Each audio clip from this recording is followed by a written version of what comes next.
Aleluia. Abra sua Bíblia aí novamente em 2 aos Coríntios, capítulo de número 9, versículo de número 6, no mesmo texto que falamos ontem, que diz, repita comigo, lembrem disso. Qual que é a palavra de Deus para nós? Lembrem disso. Se a Bíblia está dizendo para lembrar, é porque Deus na sua onisciência já sabe que nós iríamos esquecer. Então a palavra de Deus para você hoje, diga para o seu irmão, lembre disso. Diz o que, pastor? Quem planta pouco, acontece o que com ele? Colhe pouco. E quem planta muito, acontece o que com ele? Colhe muito. Se você quer viver milagres, você precisa plantar sementes de milagres. Eu quero ensinar você a conquistar milagres através do que você dá. Eu sei que milagres é o que você quer receber, mas para você receber, primeiro você tem que dar. Para você colher, primeiro você tem que plantar.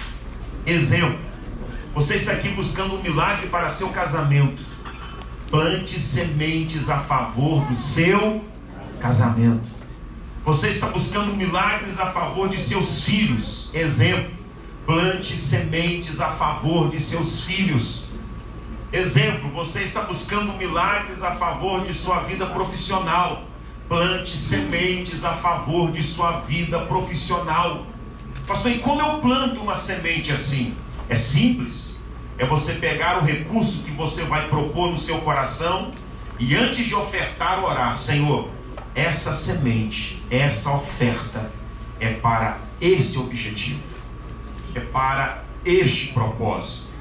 Isso se chama oferta com alvo. Isso se chama oferta de atirador de elite. O que é um atirador de elite? É aquele que mira no alvo e atira no alvo. Talvez suas ofertas são genéricas. O que isso quer dizer? Nem você sabe o que você está ofertando. Você está apenas ofertando. Não há um objetivo direto. Não há um propósito específico. Não há algo claro. E qual é a diferença de uma para a outra? Que quando há um objetivo específico, ele é alcançado, você sabe, você glorifica a Deus, você agradece a Deus. Mas quando fica no geralzão, Deus pode estar até respondendo, mas você não percebe, porque não houve objetividade. Por isso Paulo vai ensinar: quem planta pouco, colhe pouco. Quem planta muito, colhe muito. 7. Que cada um dê sua oferta conforme resolveu no seu. A sua oferta não pode ser resolvida pelo que eu estou ensinando. E aqui talvez esteja a grande diferença. Quando você resolve no seu coração, não depende do que eu falo.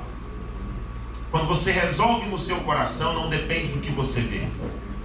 Quando você resolve no seu coração, você já vem decidido, você já chega decidido, você já sai de casa decidido, decidido aí no seu coração. E coração, obviamente, não é aqui o órgão do nosso corpo. Coração é nossa mente, é nosso interior. É aqui dentro que você resolve, é aqui dentro que você decide. Agora, se você precisa que alguém trabalhe sua mente, que alguém trabalhe seu entendimento, para aí então você tomar uma decisão, então isso não está vindo diretamente do seu coração, diretamente da sua atitude. Você quer vencer a incredulidade? Não há como vencer a incredulidade se não passar pela generosidade. Porque quem é incrédulo para dar, será incrédulo para receber. Ah, pastor, eu não sou incrédulo não, então o que você dá? Ah não, pastor, eu não consigo dar nada. É porque você não crê. Aí no fundo é falta de fé. Você me ouve falar, mas está desconfiando. Você lê o texto na Bíblia, mas fica em dúvida. Isso é falta de fé. Você acha que você está enganando a Deus? Você engana a mim. Engana quem está aí próximo a você. Mas Deus conhece aí seu coração. Deus sabe aí da sua dúvida. Quem tem dúvida para dar, vai ter dúvida para receber. Quem tem dúvida para plantar, vai ter dúvida para colher. Você acha que o agricultor sai da sua casa e vai para o campo duvidoso que vai colher? Não, ele vai com certeza. ele vai com convicção. Essa semana eu vou colher. Hoje é dia de colheita. E ele vai, prepara o maquinário, chama lá os companheiros de colheita, os operários da fazenda, e eles então vão e fazem a colheita. Talvez você ainda não entendeu isso, mas o seu ofertar, a sua postura na hora das ofertas demonstram fé ou a falta dela, demonstram a confiança ou a desconfiança, demonstra a sua credulidade ou a sua incredulidade. Por isso, mais uma vez, coloca a mão no seu coração e diga: eu repreendo a minha vida essa incredulidade, essa dúvida, essa desconfiança que eu tenho carregado comigo. Me perdoa, meu Deus, eu repreendo isso da minha vida, mais uma vez, em nome de Jesus. Vamos plantar então, sem dúvida, sem incredulidade, sem falta de fé. Apresenta suas mãos a Deus aí. Senhor meu Deus, olha essas mãos apresentadas a Ti, Pai. São mãos que trabalham, são mãos que pegam em dinheiro, mas também são mãos que pegarão hoje em ofertas. Meu Deus, receba aquilo que cada um vai te dar. Receba, Senhor, aquilo que cada um vai te devolver. E que estas mãos que hoje dão, que hoje devolvem, que hoje ofertam, que hoje dizimam, sejam mãos que amanhã vão colher, sejam mãos que amanhã vão receber, porque a Tua palavra é verdade, e o que eu plantar, eu vou colher. Meu Deus, receba as ofertas com propósito aqui hoje. Receba, meu Deus, as ofertas com objetivos aqui hoje. Receba quem está ofertando esta oferta que é feita pelo marido, pela esposa. Esta oferta, meu Deus, que é feita pela casa, pelo lar, pela família, pelo casamento. Esta oferta que é feita pelos filhos, pelos pais, pelos irmãos. Esta oferta que é feita pelo trabalho, pelos negócios, pela profissão. Esta oferta que é feita pela cura, pela libertação, pela transformação. Meu Deus, cada um tem seus objetivos, Pai. Meu Deus, receba essas ofertas. Mas, Senhor, olhe estes objetivos. E que o Senhor libere a sua bênção para que estes objetivos sejam alcançados. Para que estes alvos sejam alcançados. E que eles possam um dia testemunhar para a glória do Senhor, que o Senhor respondeu, que o Senhor atendeu, que a colheita veio, em nome de Jesus. Amém. Você que precisa da máquina de cartão, ela está ali com a Girlene e a outra máquina está com a Juliana. Levanta a sua mão se você precisa da máquina e elas vão até você. Se você precisa de envelope, levanta a mão também. Os irmãos aí do diaconato vão entregar a você o seu envelope. Plante com objetivo, plante com fé, plante com propósito. Pode recolher em nome de Jesus, irmãos. A glória do Senhor hoje aqui, a sua mão, seu poder sobre mim. Com céus abertos hoje eu vou contemplar o amor descer neste lugar. Eu vejo a glória do Senhor hoje aqui, a sua mão, seu poder sobre mim. Com céus abertos hoje eu vou contemplar o amor descer neste lugar.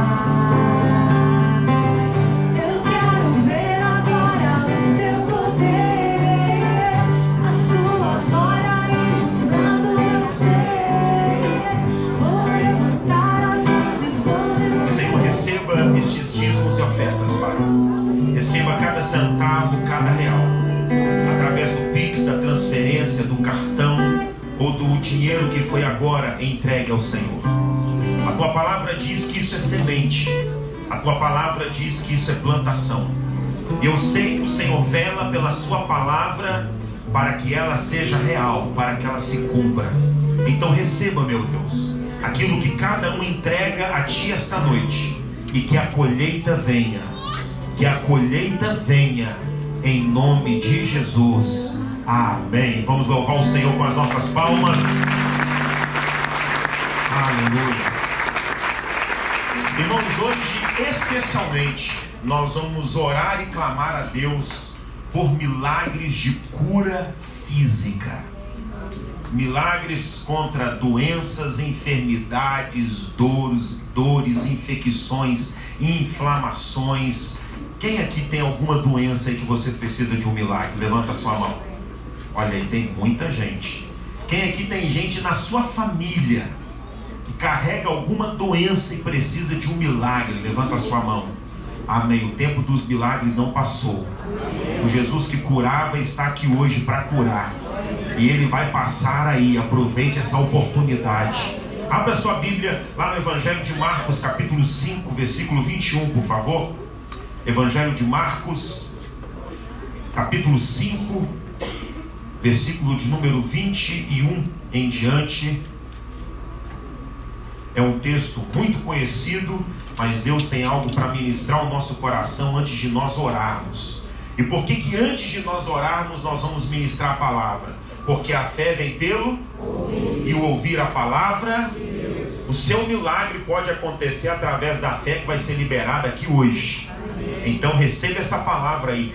Capta essa palavra aí no seu coração. Receba essa palavra aí na sua alma. Evangelho de Marcos, capítulo 5, verso 21.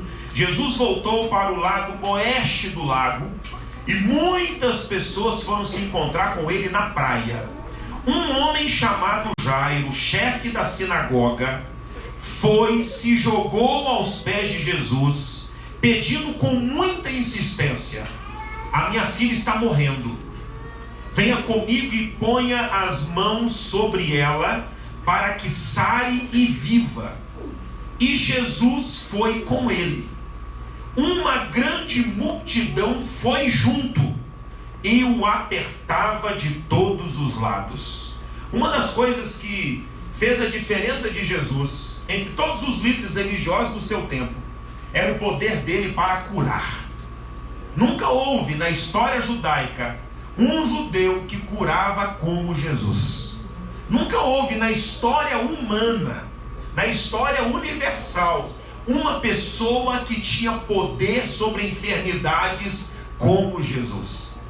Hoje nós vivemos um tempo de avanço tecnológico da ciência, da medicina, que há muitas doenças que a medicina resolve. Há muita coisa hoje que a medicina dá conta.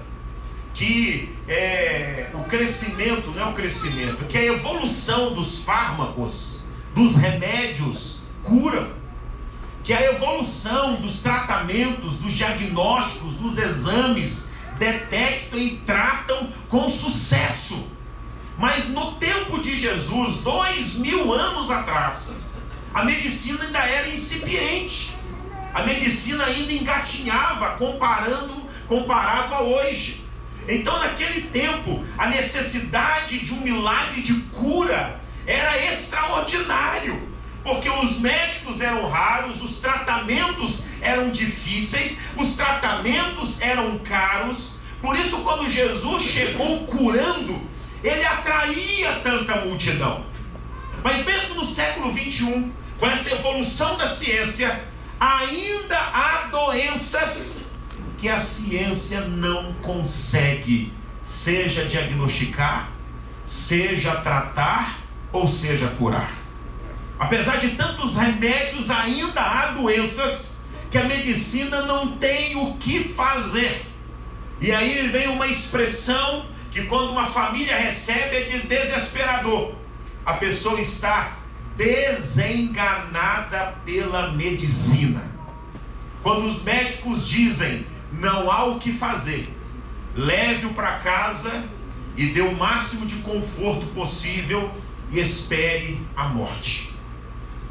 Nesta hora, lembre-se, ainda há um Jesus que está vivo e faz milagres. E nós vamos ver aqui nesta história que começa e vai ser interrompida e vai entrar outra história. E eu quero chamar a sua atenção para a segunda história, não é para a primeira. Mas a primeira história é a história desse homem chamado Jairo. Um homem que era importante. Diz o verso 22. Um homem chamado Jairo, chefe da sinagoga. O que ele era? Sinagoga era um local de culto. Sinagoga era um local de religião. Sinagoga era um local de estudo da Bíblia hebraica, conhecida como Torá. Esse homem era o chefe daquele lugar. Era o líder daquele lugar. Era uma pessoa do ponto de vista religioso importante.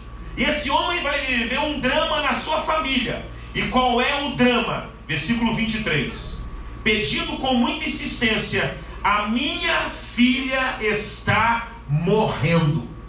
Há aqui um pai que vai até Jesus dizendo: a minha filha está morrendo. E ele então faz um convite, um apelo, um pedido, um chamado a Jesus. E qual é o convite, o apelo e o chamado? Repita comigo: venha comigo e coloque as mãos sobre ela, para que sare e viva. Esse homem está evidenciando fé. Se ele duvidasse, ele levaria Jesus à casa dele? Se ele duvidasse, ele declararia: coloque as mãos para que ela sare e viva. Ele está evidenciando fé. Convida Jesus para a casa dele. Convida Jesus para fazer um milagre. Convida Jesus para socorrer sua filha. Eu te pergunto, você já convidou Jesus para fazer milagre alguma vez? Você já chamou Jesus para fazer milagre alguma vez? Pastor, o senhor sabe que eu nunca pensei nisso? Diz para o seu irmão: isso é falta de fé. Você já chamou tanta gente na sua casa para tanta coisa, mas não chamou Jesus para colocar as mãos para que sare e viva? E para você entender melhor, verso 24, leia comigo. Jesus foi com ele. Foi difícil Jesus ir com ele? Não. Foi complicado Jesus ir com ele? É mais fácil Jesus ir à sua casa do que você pode pensar. Talvez o que esteja precisando é só você fazer o quê? Chamar Jesus. Era a casa de um homem importante. Jesus está atendendo o pedido desse homem importante. E quando Jesus vai com ele, o verso 24 diz: uma grande multidão foi junto. E aqui é o motivo que talvez você não leve Jesus para sua casa, porque Jesus vai levar a igreja com ele. Jesus não vai sozinho. Jesus vai levar um povo com ele. E você é daquele chatonildo crente, chatonildo do evangelho, chatonildo da igreja. Como assim chatonildo, pastor? Você é chato, enjoado. Ninguém pode entrar na sua casa, nem para ir lá fazer um milagre, nem para ir lá fazer uma oração. Então, como eu costumo dizer, tem gente que não gosta. Se não gosta, eu fico mais feliz ainda. Diga para quem está do seu lado: você merece o que você está vivendo. Não, pastor, como é que você fala assim comigo? Você quer que eu fale o quê? Eu fico passando pano aí nessa chatice sua? Ah não, lá em casa não. Ah não pode ser na igreja. Naquele tempo não tinha igreja, gente. Naquele tempo a igreja nem tinha começado, não havia pastor. Então o homem chama Jesus em casa. Ele não chamou o povo, ele chamou Jesus. Mas quem foi com Jesus? O povo. Você quer levar Jesus para sua casa? Quem é povo aí, diga amém. Fala assim: nós vamos junto.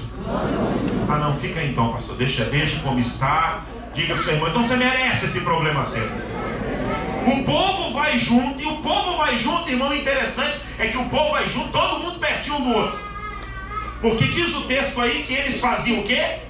E o apertava de todos os lados. Eles não queriam só ir com Jesus, eles queriam ir ao lado de Jesus. Nesse caminho, agora entra a segunda e mais importante da história, verso 25.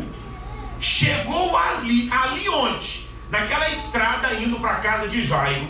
Chegou ali uma mulher que fazia 12 anos estava com uma hemorragia. Quantos anos doente? 12. Quantos anos com hemorragia? 12. Se você tem dúvida e não sabe, hemorragia é quando há sangue. A hemorragia interna, que são órgãos sangrando internamente, e a hemorragia externa visível, de vasos sanguíneos rompidos ou de feridas abertas e que saem sangue. Esta mulher está com uma hemorragia de quantos anos? 12 anos. Quando você vai para o texto original para ver essa hemorragia, isso aqui é uma menstruação. A A mulher estava menstruada há quanto tempo? E só as mulheres vão entender melhor o que isso quer dizer. 12 anos com hemorragia, menstruada, quando não havia água encanada, quando não havia absorvente. Sabe como é que fazia? Pegava panos de linho, dobrava, colocava lá, encharcava, tirava, colocava outro. Não tinha uma torneira para você abrir e sair a água para você lavar. Não tinha uma máquina de lavar para fazer isso. Não era nada descartável. Imagine 12 anos. E o mau cheiro. Mas vamos entender mais. E a mulher provavelmente deveria estar em um quadro grande de hemorragia. Obrigado. Anemia.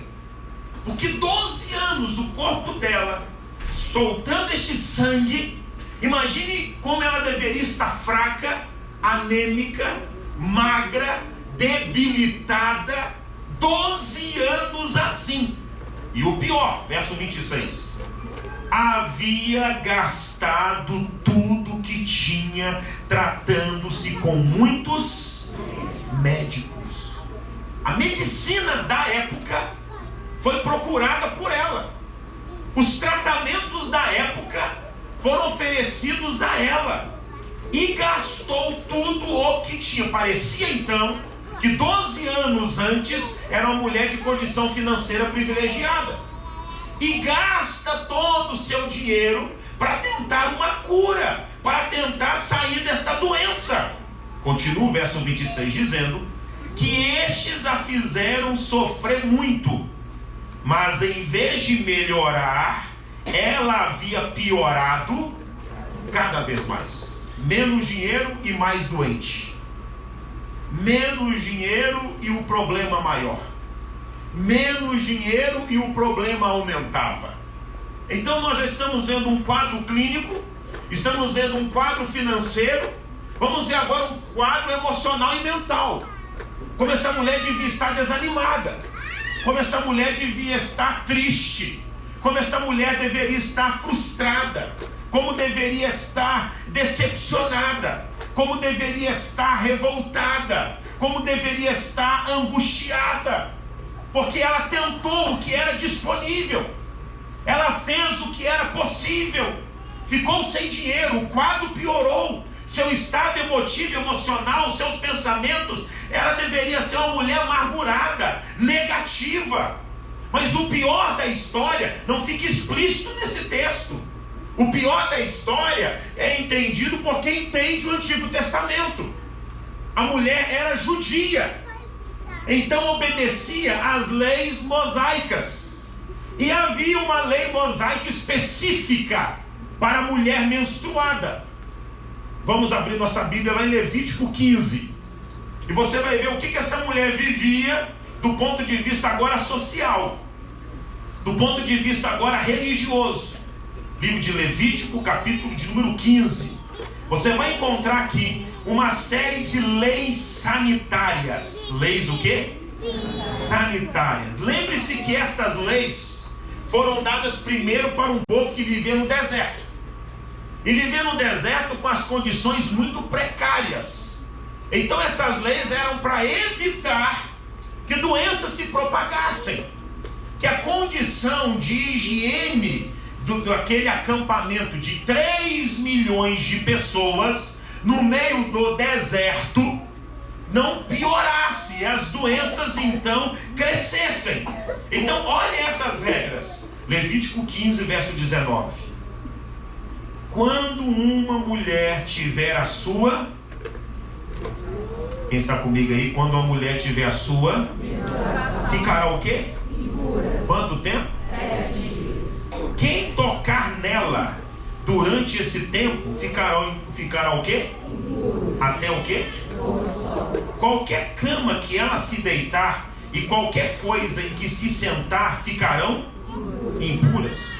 Quem tocar na cama em que ela se deitou ou naquilo em que ela se sentou deverá lavar a roupa que estiver vestindo e tomar um banho, e ficará impuro até quando?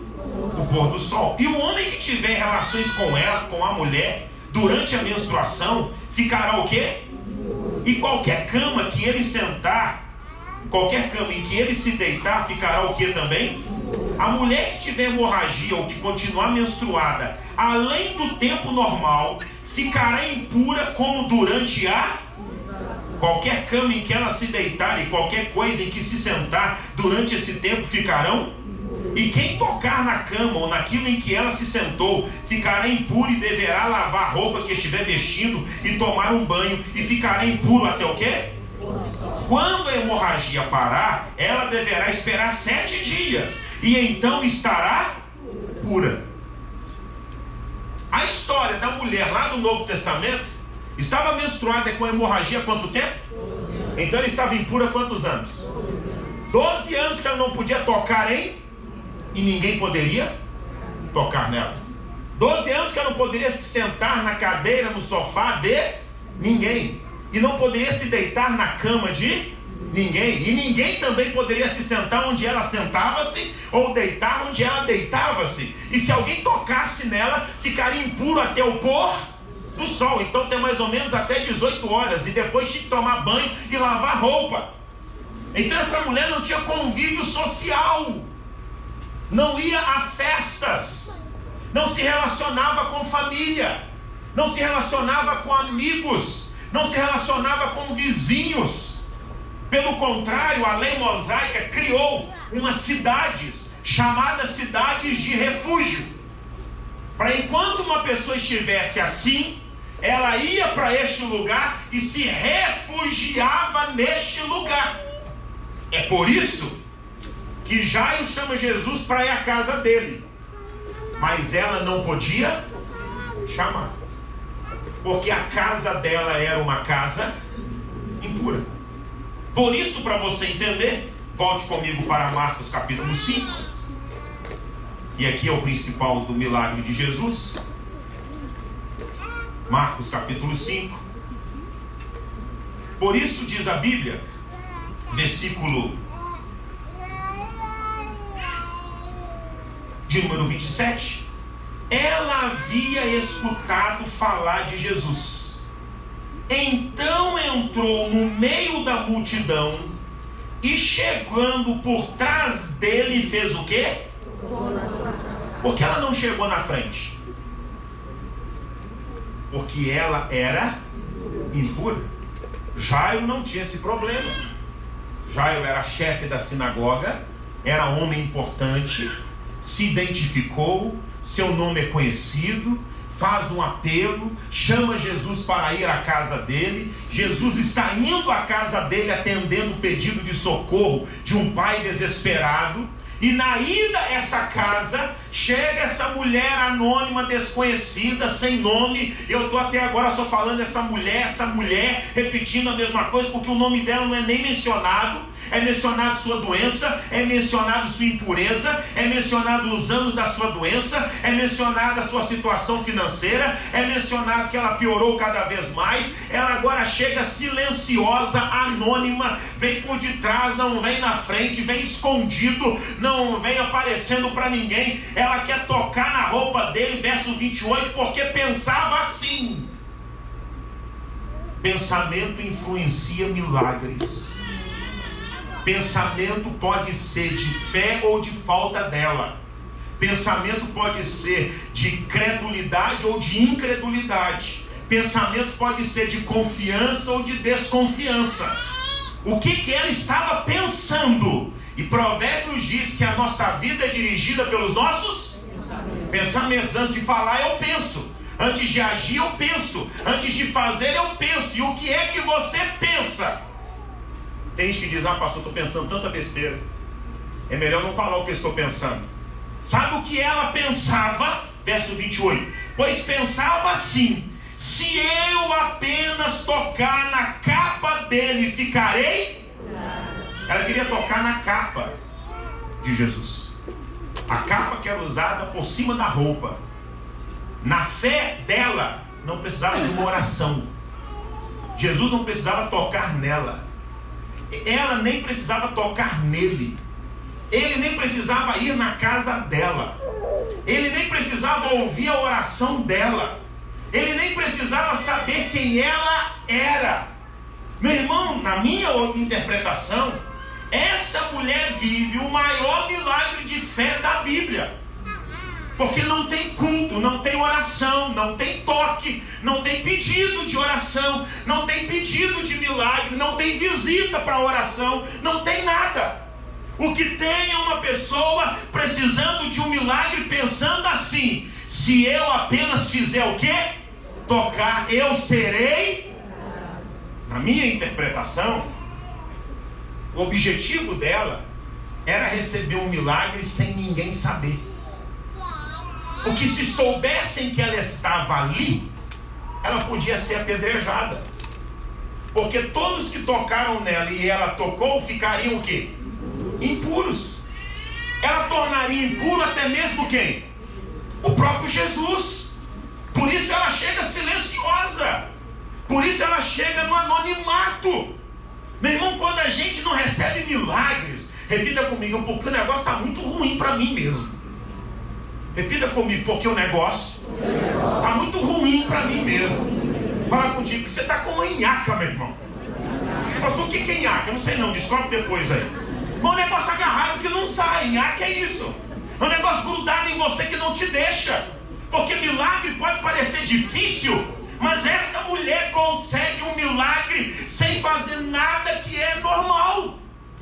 Sem fazer nada que era o comum, que é o que todo mundo fazia. Ela não pede oração, ela não fala seu problema, ela não recebe um toque, ela não participa de uma reunião, ela não se apresenta, ela não se identifica. Ela está ali silenciosa, anônima. Não está orando, está pensando. Não está falando, está pensando. Chega por detrás, escondida, no meio da multidão.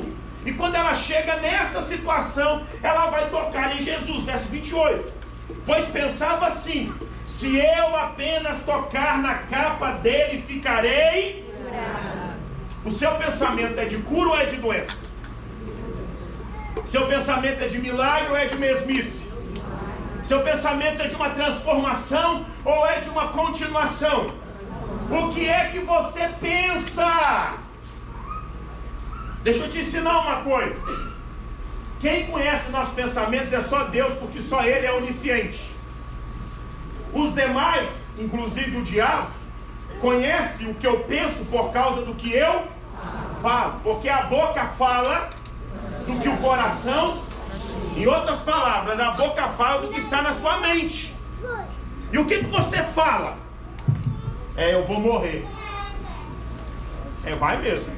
Todos nós vamos. Mas será que não pode ter um milagre antes da morte? Essa doença vai me matar. Essa doença vai acabar comigo.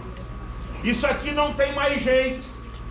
Meu irmão, sabe quando é que eu vi mais incredulidade na igreja?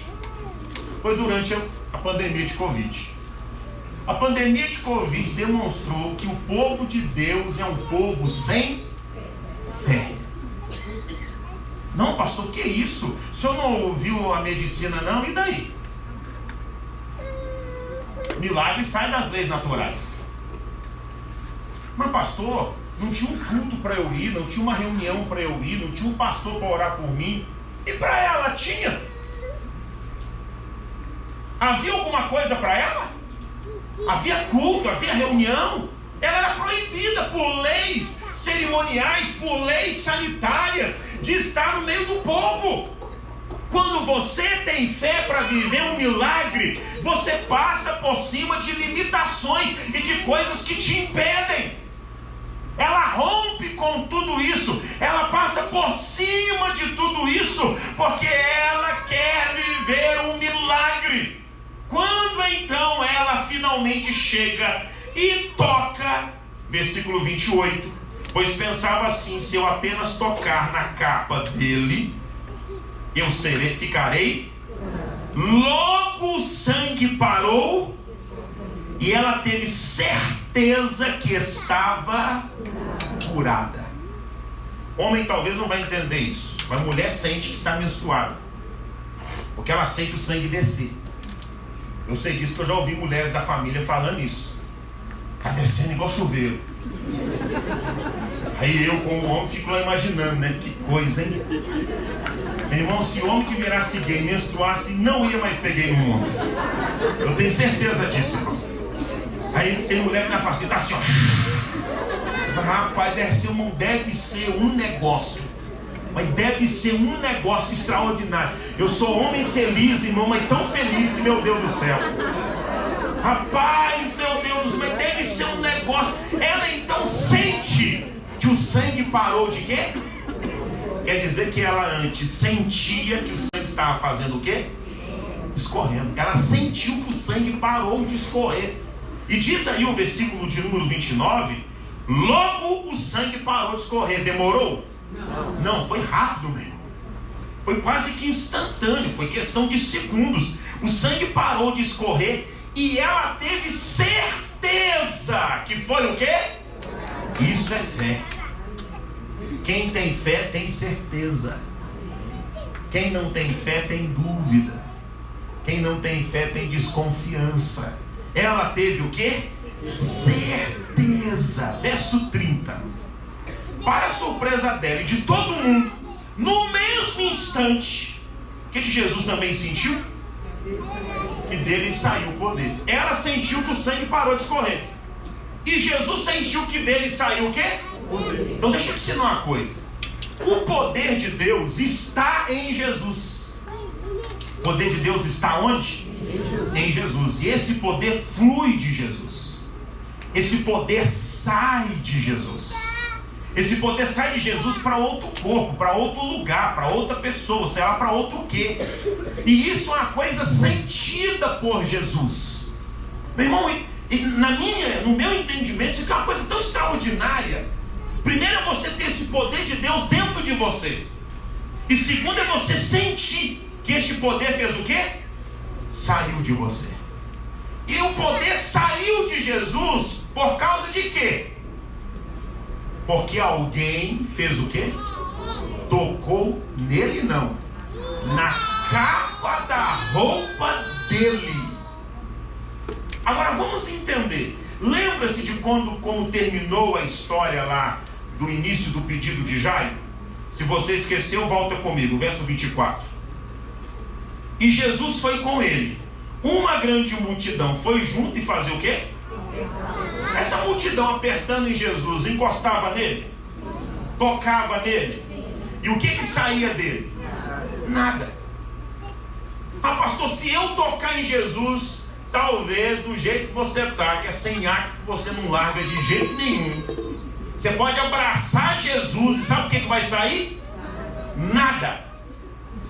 Mas por quê, pastor? Porque tem uma minhaca aí agarrada em você que é falta de fé. Tem uma minhaca grudada em você que é dúvida, desconfiança. Você pode tocar em Jesus, abraçar Jesus, beijar Jesus, sentar no colo de Jesus e não acontecerá nada. Porque o milagre não vem porque toca. O milagre não vem porque fala. O milagre não vem porque pede. O milagre não vem porque precisa. O milagre vem porque tem fé. Então deixa eu te ensinar uma coisa. Se você tem mesmo fé, você não precisa nem de igreja. Você não precisa nem de culto. Você não precisa nem de oração. Você não precisa nem de pastor. Ela só estava com um pensamento: se eu apenas tocar sigilosamente, anonimamente, silenciosamente nele, eu serei curada. E o sangue para de escorrer. Ela tem certeza que está o quê? Curada. No mesmo instante, Jesus sente que dele sai o quê? O melhor vem agora, final do verso 30. Então virou-se no meio da multidão. O que Jesus fez? Então parece que a multidão estava toda atrás então. Virou-se para o meio da multidão e pergunta: quem foi que tocou na minha capa? Jesus sabia onde havia sido tocado. Diz a Bíblia 31 que os discípulos responderam: o Senhor está vendo como esta gente o está apertando de todos os lados e ainda pergunta isso? Jesus está fazendo uma pergunta sobrenatural, mas está recebendo dos discípulos uma resposta o quê? natural. Jesus está dizendo, alguém me tocou, porque de mim saiu o poder. E os discípulos estão dizendo, tem um monte de gente apertando, te encostando, e o Senhor quer saber quem te tocou. Se tem um discípulo ainda, aqueles críticos, negativos, reclamadores, aqueles chatonildos, eles dizem, mas Jesus está querendo demais, né não? Ele quer saber que até quem está tocando nele agora. Nós vamos ter que fazer um cordão de isolamento. Nós vamos ter que mantê-lo agora, guardar, porque não pode mais tocar nele. Jesus fala, quem é que me tocou? Quem é que me tocou? E os discípulos falam, o Senhor ainda pergunta isso? 32. Mas Jesus ficou olhando em volta para ver quem tinha feito. Eu imagino nessa hora o semblante de quem? Da mulher curada. Jesus fazendo o quê? Olhando em volta. Ela estava longe ou perto? Perto, ela acabou de tocar nele. Ela estava à distância de um braço. Ela estava ali bem perto dele. Com certeza Jesus passou os olhos nela. Com certeza Jesus fitou os olhos nela, encarou a mulher. Já viu quando você sabe que é você e você fica todo sem jeito? Você fica, a sua cara te denuncia, sua postura te denuncia. Alguém olha, ah, foi você. Foi não. Aí que a pessoa sabe, tem certeza que foi você. Jesus está lá correndo o olho. Imagina o olho de Jesus. Alguém aqui me tocou, eu quero saber quem. No pensamento dos negativos, Jesus queria saber quem e por quê. Para dar uma bronca, irmão. Para xingar. Os gaúchos, eles usam uma expressão, quando alguém vai te xingar, eles falam que vai dar uma mijada em você. O gaúcho é assim. Se fosse um gaúcho lá, o que ele ia estar pensando? Mas vou tomar uma mijada de Jesus agora. Vou tomar uma bronca de Jesus agora. Se você sai daqui falando que o pastor Bruno falou que Jesus mijou na mulher, eu vou brigar contigo. Estou dando um exemplo dos gaúchos. Tem uma ovelha gaúcha ali que é a Angelita, ela tá ali, ela sabe disso. Tem outra ovelha gaúcha que é o Sérgio, cadê o Sérgio? O Sérgio também, eles sabem muito bem disso. Jesus está olhando, procurando quem tocou. Verso 33 diz: então a mulher, sabendo o que lhe havia acontecido, fez o quê? Atirou os seus pés de Jesus, tremendo. Medo de quê? Era impura. Ela fez o que não podia ter sido, foi onde não podia ter, tocou em quem não podia ter, estava onde não podia, por isso ele estava tremendo. Ela poderia ser apedrejada agora. Imagine, eu nem sei quanto tempo ela ficou bem com o milagre, porque ela recebe o milagre e agora já está o quê? Tremendo de medo. Quando a gente recebe o milagre, o que a gente quer fazer? Aleluia, glória a Deus, eu ganhei, eu recebi, aconteceu. Ela ficou como? Ela tem que ficar contida, silenciosa, calada. Se essa mulher é sanguínea, meu irmão, ela sofreu demais. Ela sofreu mais nesses segundos do que nos 12 anos. Se é uma Josiara da vida, se é uma Thelma da vida, meu irmão, ela ficou mais doente agora, meu irmão. Se é uma Chayenne da vida, meu irmão, fica maluca, meu irmão. Que ela ficou quietinha, caladinha, não podia falar um ar, não podia nem dar um glória, não podia nem dar um pulo, não podia nada. Ela estava tremendo de medo e ela conta tudo. Sabe por que nós sabemos isso com riqueza de detalhes? Porque ela fez o quê? Contou tudo. A narrativa é dela. Ela disse sobre os médicos, ela disse que gastou todo o dinheiro, ela disse que fez todo o tratamento, ela disse que ficou pior, ela disse que era hemorragia, ela disse que eram 12 meses, ela disse que ficou pensando, ela disse que foi por detrás da multidão, ela disse que tocou na capa. Por isso essa história tem riqueza de detalhes, porque ela disse. Verso 34. E o que é que Jesus diz agora? Minha filha, para quem está tremendo de medo, não tem linguagem melhor do que essa. Minha filha, você sarou porque teve fé. Ela sarou porque Jesus era poderoso? Ela sarou porque Jesus fazia milagres? Ela sarou porque teve Porque muitas pessoas sem fé estavam ali e não foram saradas. Muitas pessoas sem fé estavam ali e não receberam milagres. Então, por favor, entende uma coisa nessa sua cabecinha. Quando você vê uma pessoa sem resultado culpando a igreja, chama a atenção dela. Seu problema não é a igreja não, é você. Quando você vê uma pessoa frustrada, reclamando de liderança, de célula, de discipulador, de apacentador, de pastor, chama a atenção dela. O problema não é ninguém não, o problema é você. O problema não é você, sou eu. O problema não é o outro, sou eu. Nós temos essa tendência de aliviar para o nosso lado e culpar os outros. Meu irmão, Jesus olha para ela e diz: minha filha, você sarou porque teve fé. E o melhor vem agora, vá em paz.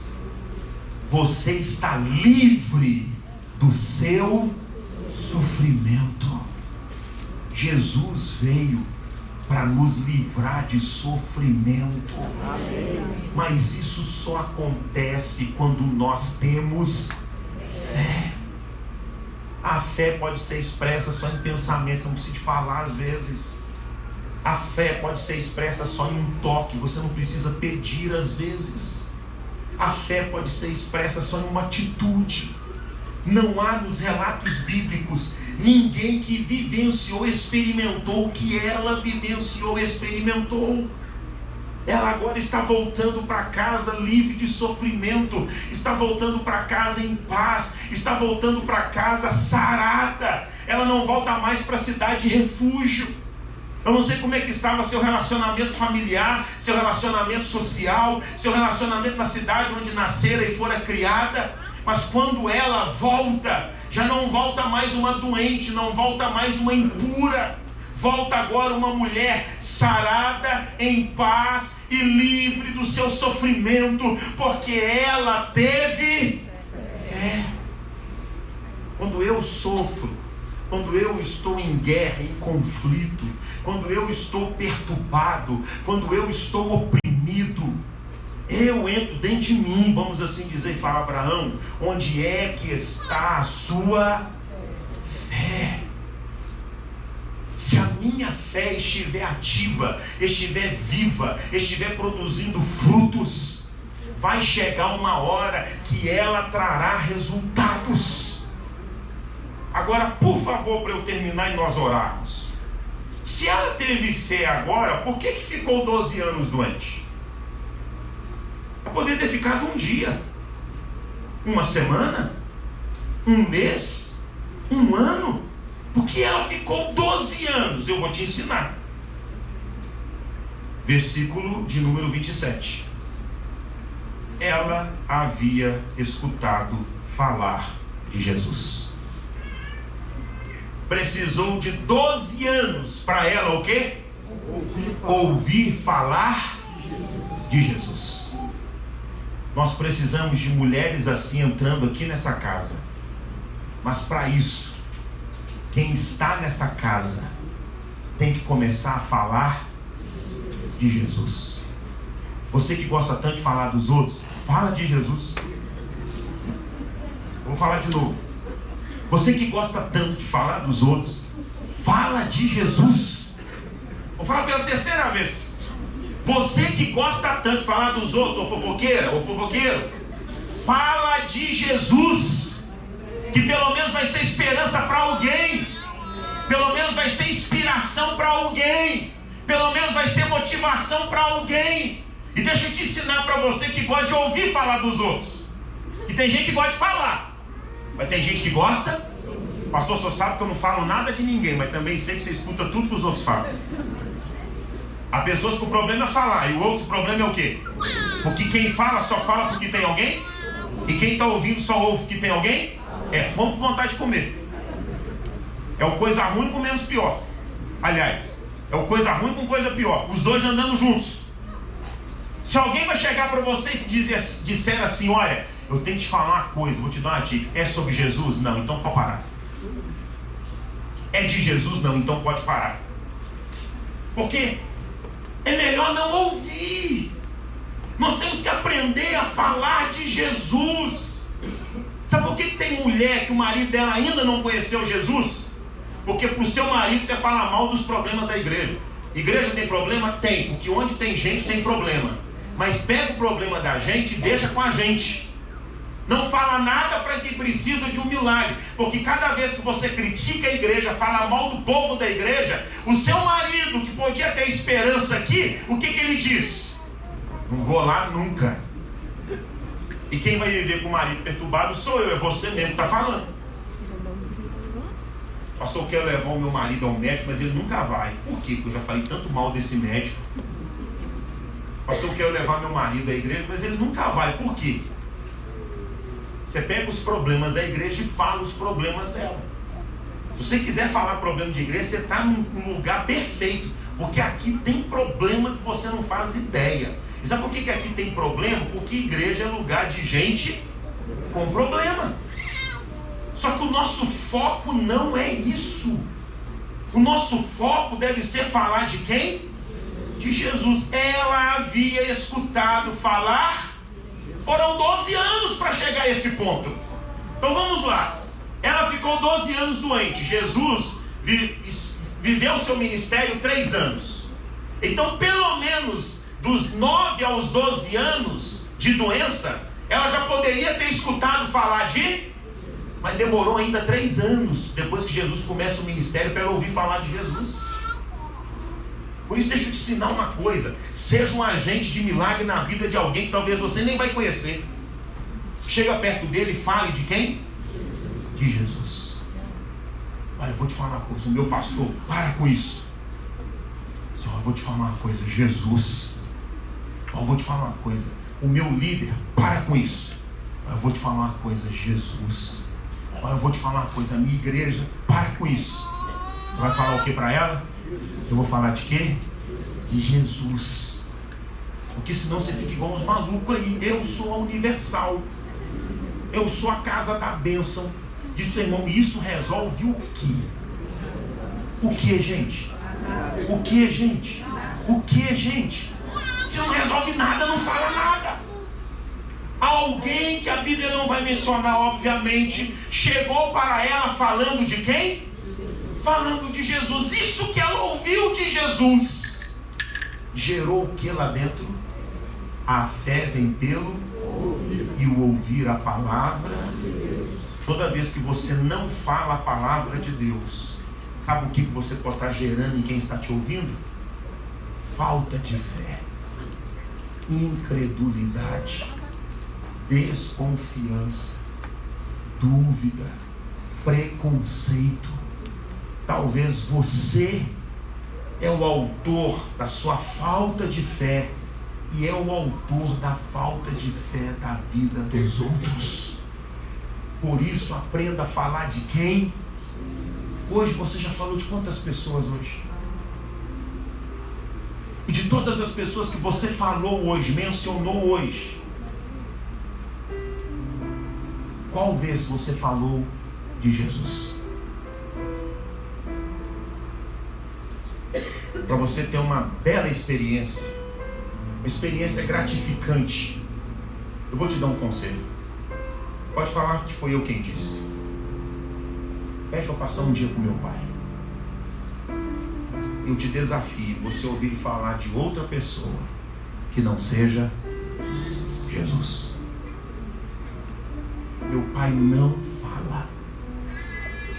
O que ele sabe é problema de gente.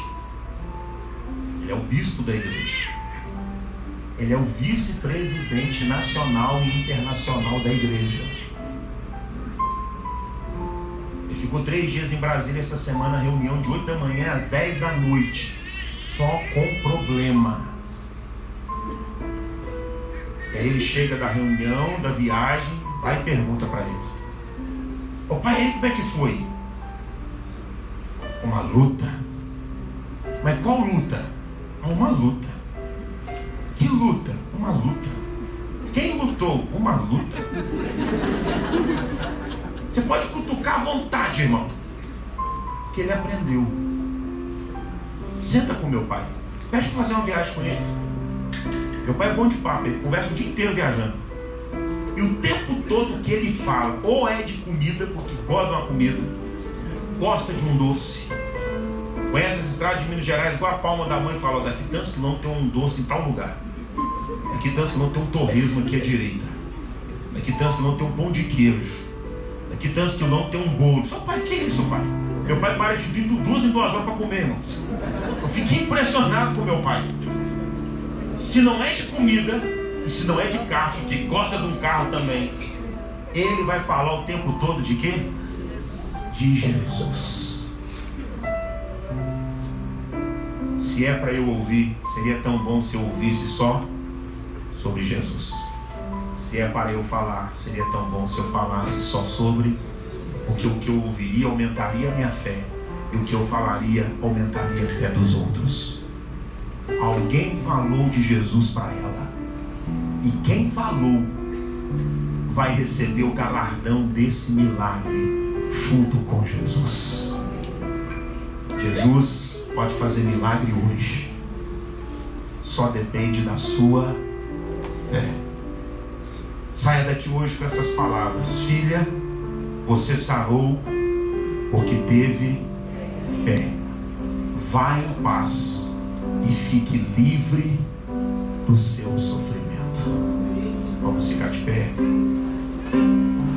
Levante sua mão e diga: Pai, eu aprendi tantas coisas com este ensinamento aqui hoje.